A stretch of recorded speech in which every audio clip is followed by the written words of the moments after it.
सभी को नमस्कार। आज की हमारी ई संस्कृत कक्षा में आप लोगों का स्वागत है। बच्चे, अब हमारे पूर्व कक्षा में हमने उपसर्ग को पढ़ चुके हैं। हमारा सिलेबस में क्या क्या है उनको भी हमने डिटेल्स देख लिए हैं। उनमें किस तरह से शब्द बनाया जा सकता है, शब्द को जब परीक्षा में पूछा जाता है किस तरह से हमने देखे हैं। आज अभ्यास के तौर पर भी देखें किस तरह से सवाल आपका आ सकता है। तो हमने उसमें आपको बताया था कि उपसर्ग क्या है, कितने प्रकार के होते हैं, सारी चीज़ों को बताया था। आज एक बार फिर से बुक्स में जो है डिटेल्स अब तक हमने, जबकि अभ्यास प्रश्न को इतना नहीं किए हैं, इसलिए मुझे लगा कि इसका बता देना आपको जरूरी है। तो आज देखें, उस दिन हमने यहाँ तक पढ़े थे कि किस तरह से इसका होगा। तो आज ध्यानेन पठन्तु अवगच्छन्तु, तो ध्यानपूर्वक देखें और अवगच्छन करें।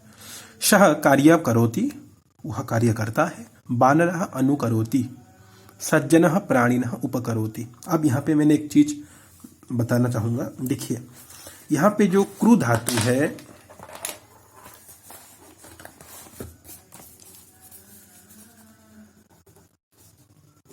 क्रू धातु का अर्थ है, क्रू मूल धातु है।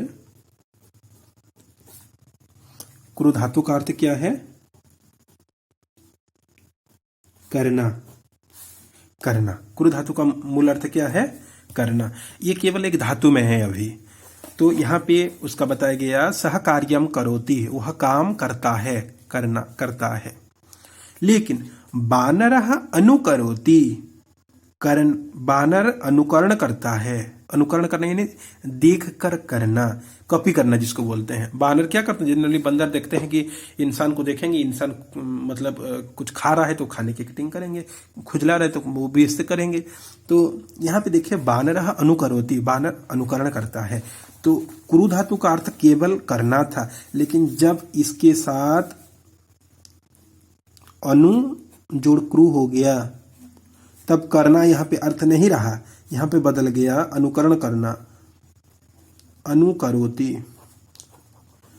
हालांकि वही करोति है यहाँ पे, लेकिन यहाँ इसके पूर्व में अनु उपसर्ग होने की वजह से इस करना का अर्थ यहाँ पे नहीं है, अनुकरोति यहाँ पे अर्थ बदल गया, अनुकरोति। ठीक उस तरह यहाँ पे देखो, सज्जनः प्राणिनः उपकरोति, जो सज्जन होते हैं प्राणियों के उपकार करते हैं। यहाँ पे जैसे ही करोति करना है, लेकिन उपसर्ग लग जाने की वजह से क्रू में इसका हो जाता है उपकरोति। समझ गए? यहाँ पे भी वही करोति है, लेकिन इसका अर्थ थोड़ा सा अलग है। यहाँ पे उप है, उप लग जाने से उपकार करोति। समझ गए? उसके बाद देखें, शः गृहम गच्छति, शः गृहम गच्छति, वो घर जाता है।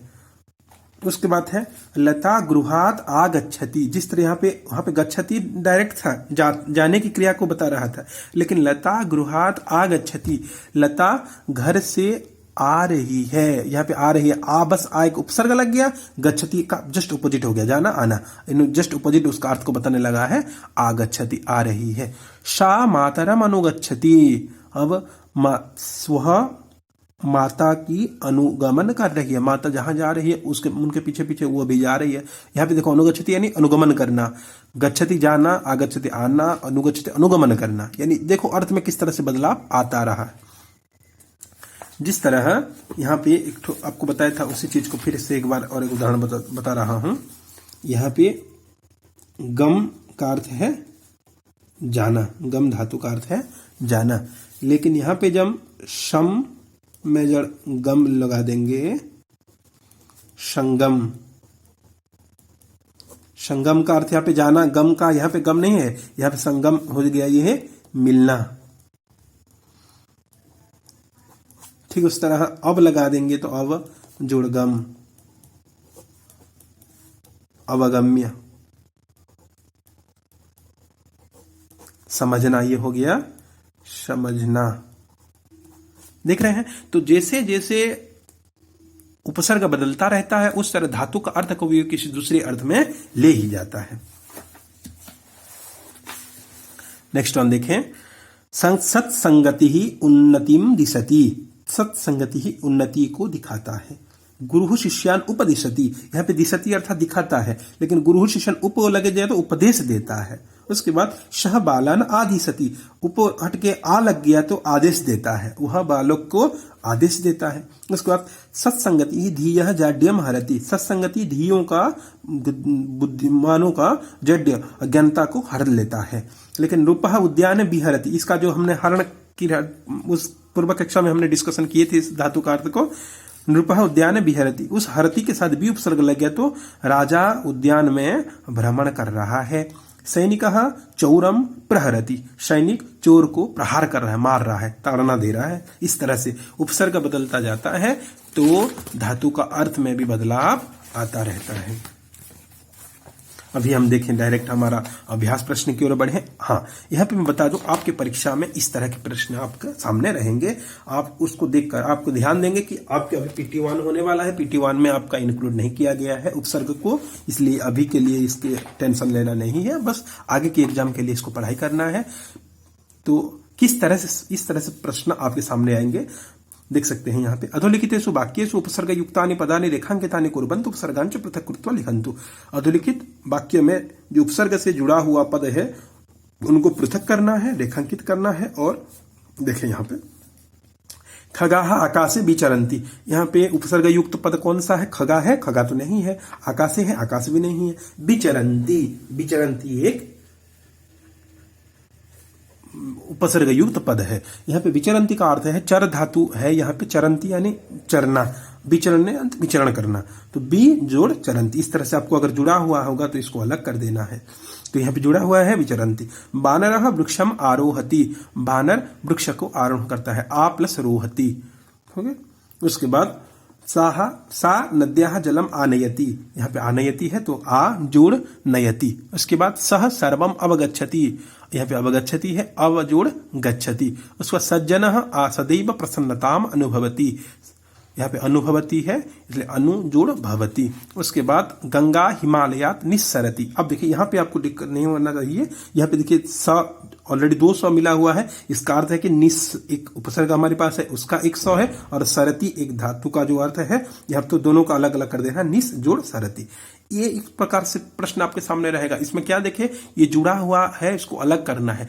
इस तरह से प्रश्न आ सकता है, जैसे कि क्वेश्चन नंबर 2 में बताया गया है।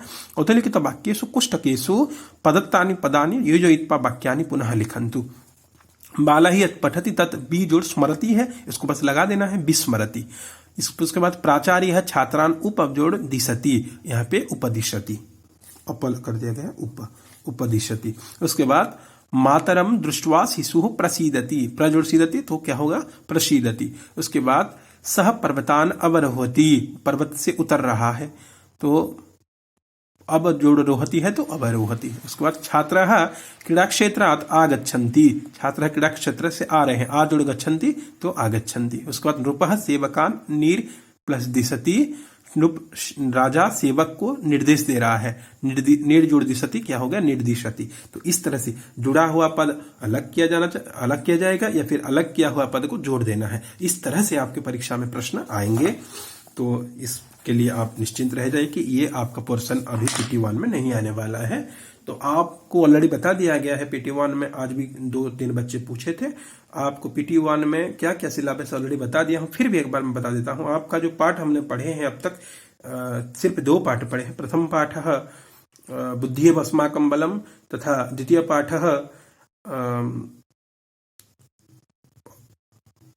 पाठ में हमने क्या पढ़े हैं, अभ्यासः एव परमो गुरुः, ये हमने पढ़ चुके हैं पाठ में। तथा व्याकरण अंश में अब तक हमने पढ़े हैं पठ भू अस धातु, पट धातु, भू धातु, अस धातु, 5 लकार के साथ इसको आपको देखना है। उसके साथ साथ फल हमने शब्द रूप में पढ़े हैं, देव, लता, भानु, फल। ये 4 शब्द को आपको अच्छे से विभक्ति के साथ, कहीं से कौन सी धातु अगर पूछा जाए तो कौन सी लकार से पूछा गया है, कौन सी लकार का कौन सा रूप है, कौन सा पुरुष का रूप है, इस डिटेल से देखना है 3 धातुओं का। उसके बाद लकार कितने हैं उसको भी देख लेना है। और शब्द रूप में भी अगर कौन सा विभक्ति का कौन सा रूप है, ये रूप कौन सा विभक्ति में आता है, इस शब्द में ये रूप कितने बार आता है, इन चीजों को आपको गौर से देखना है। तो और अव्यय पदानी भी आपका इंक्लूड है पाठ में, तो खास करके आप इंपोर्टेंस देंगे। हमने पहले कक्षा में जितने अव्यय पढ़े थे, हमारा जो सिलेबस कंटेंट है उसको ही आपको देखना है। बहुत सारे अव्यय को नहीं देखना है, जो मुख्य रूप में दिया गया है उसको देखना है। इसी के साथ आज की इस कक्षा को यहाँ पे हम विराम देते हैं। वंदे संस्कृत भारतरम।